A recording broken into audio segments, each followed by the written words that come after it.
in a mobile. How the hell are you driving?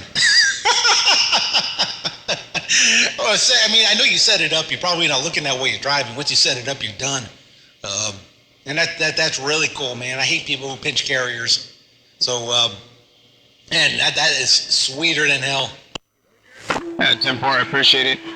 Yeah, it's a hobby. It gets out of control sometimes. I started down this road a couple years ago.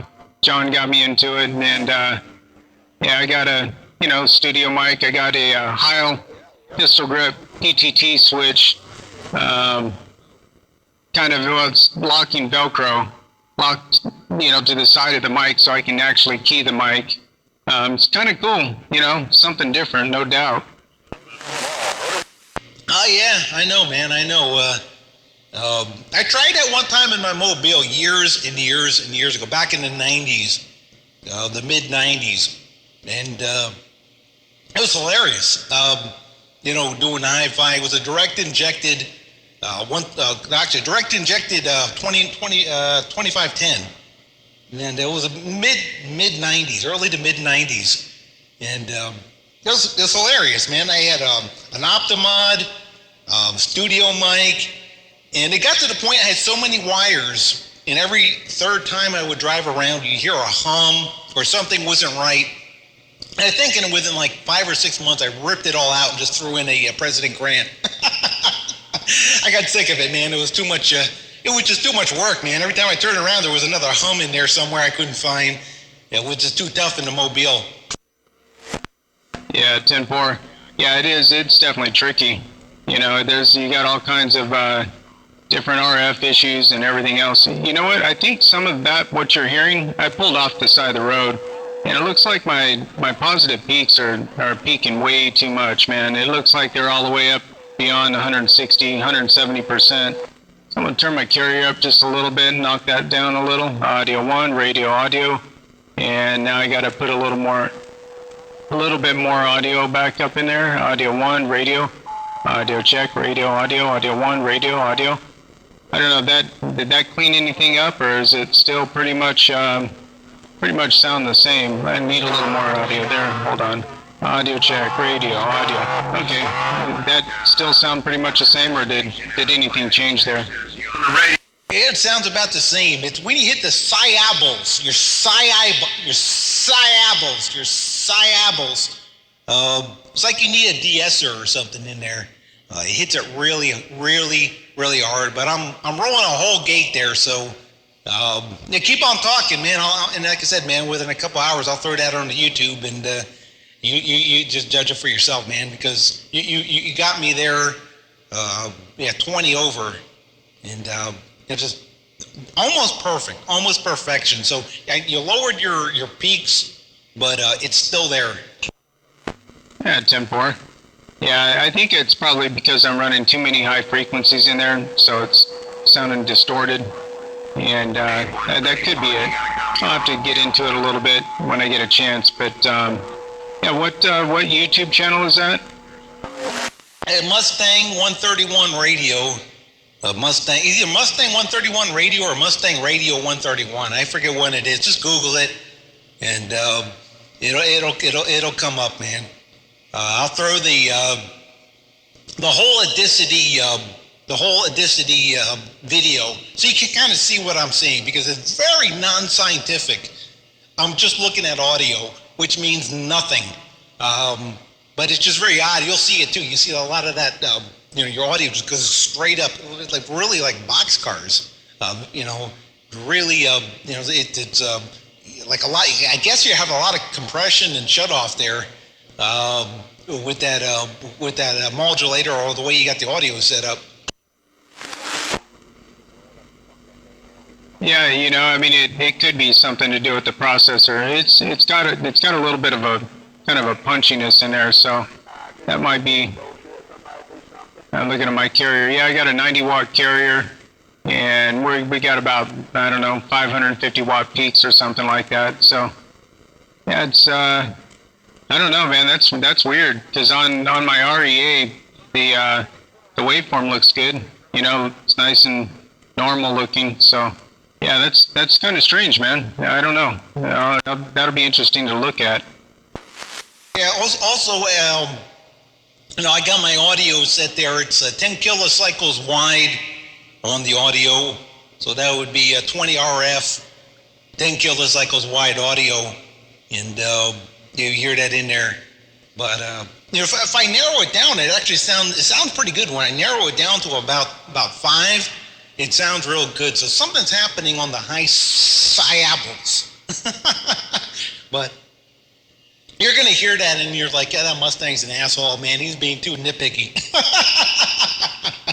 I would die for audio like that in a mobile. Yeah, 10-4. No, I get what you're saying. And I think what it might be actually is, see, my audio. I'm only 4,700 hertz wide, and so I set my audio up to sound good on a standard receive radio. And anything beyond that,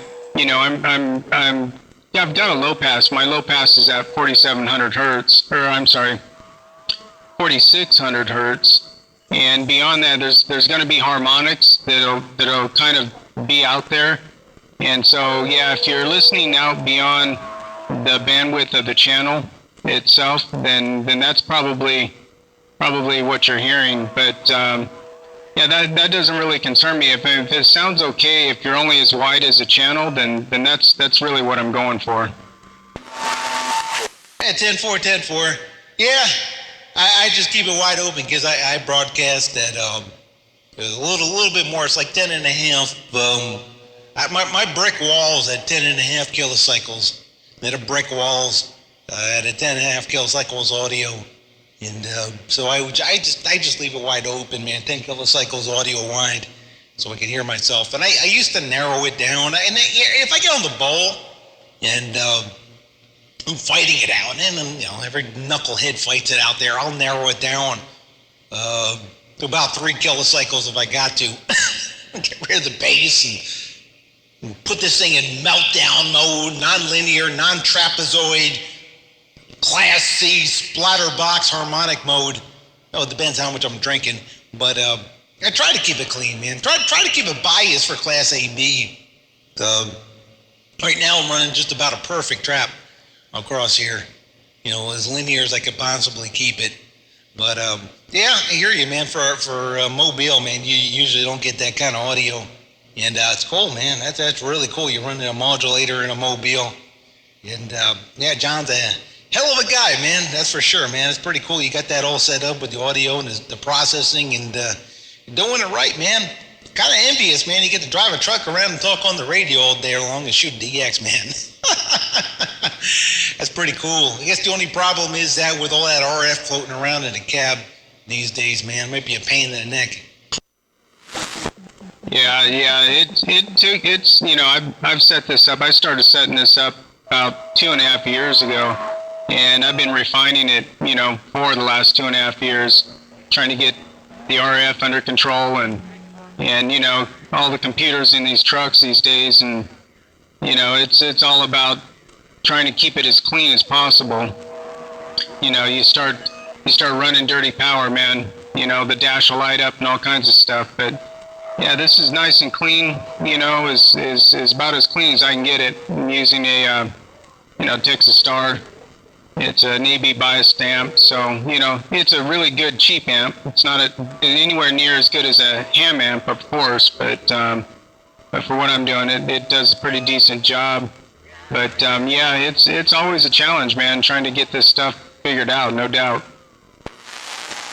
Yeah, 10-4, 10-4. No, I know guys that have done that. I've got a ham buddy that he used to. Yeah, I mean, he no longer does it, but back in the day, yeah, he used to use a Sweet 16, and he modified it, and used to use that down on 80 meters AM. He used to have an old Grand Marquis station wagon. He used to use it up on CB too, but he had a separate 8-pill Texas Star for that. But he used that 8-pill just down on 80. And he modified it so it worked really good, and it was a good Class AB amplifier, man. Put it on the Spectrum analyzer, and it was nice and clean, man. Assuming that you're driving appropriately, and the voltage was correct, he had enough amperage to run everything, and yeah, man, it would do a nice clean 200-300 watts, man, no problem.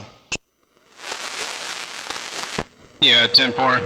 Yeah, that's key, man. You start overdriving anything, it's going to start splattering and doing all kinds of things. But yeah, I'm not hitting it very hard. This is a Sweet 16 8-pill, and I'm only hitting it with like 25 watts, so I'm able to get about 550 out of it, and that's it's capable of way more. So it's just kind of lobing along.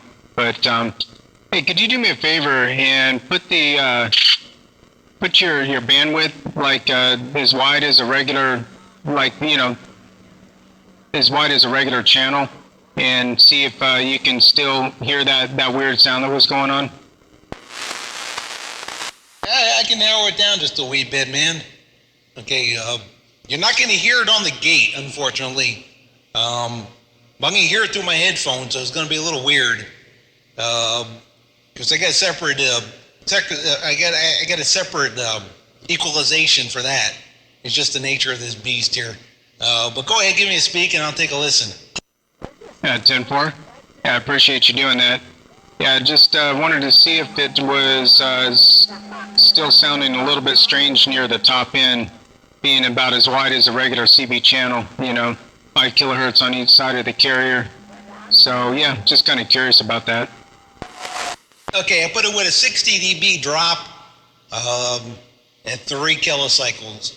So 60 dB drop at exactly 3 kilocycles, and I would very slight.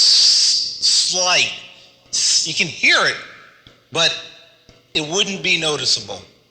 So yeah, for our standard CB radio, my guess is you would never hear it unless you're close as.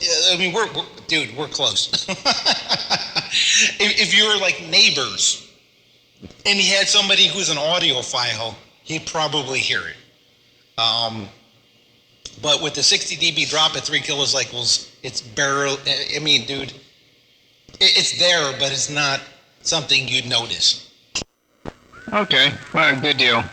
Yeah, I'll still work on it. I'll put together another chain and see if I can clean that up a little bit near the top, and yeah, that's the whole goal is, to get it as clean and clear as possible.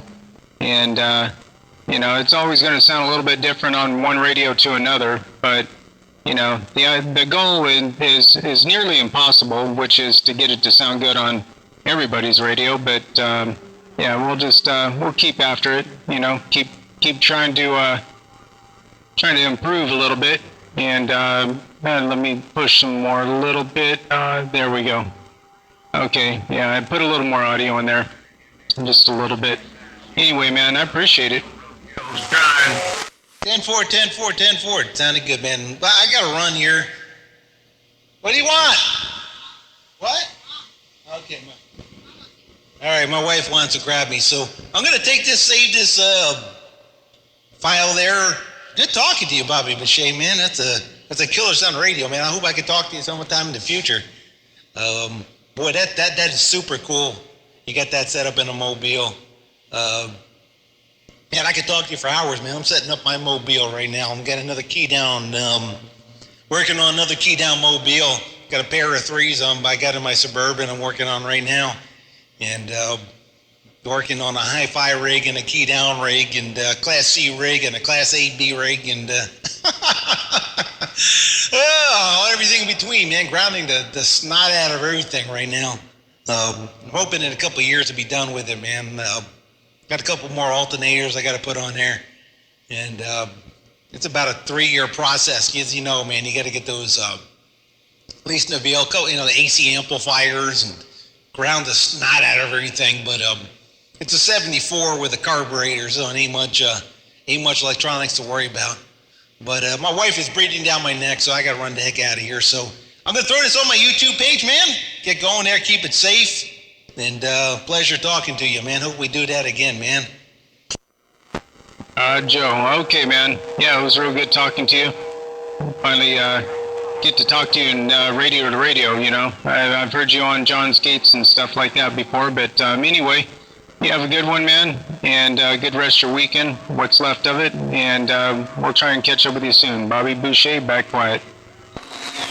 Roger, Bobby Bushee, and man, if I knew you're flying through here, man, one of these days, man, swing on by, man. I'd be more than happy to swing on, spoke on you, man. Come on down to the shop. It'd be pretty cool, man. Good to see a good radio operator like that, man. You're a class act, man. That's a classy sound of radio. Let me get out of here. My wife's giving me the dirty eye. I've been on this radio for too long. Mustang in the desert, back quiet. Mustang, 1:31 a.m. It makes your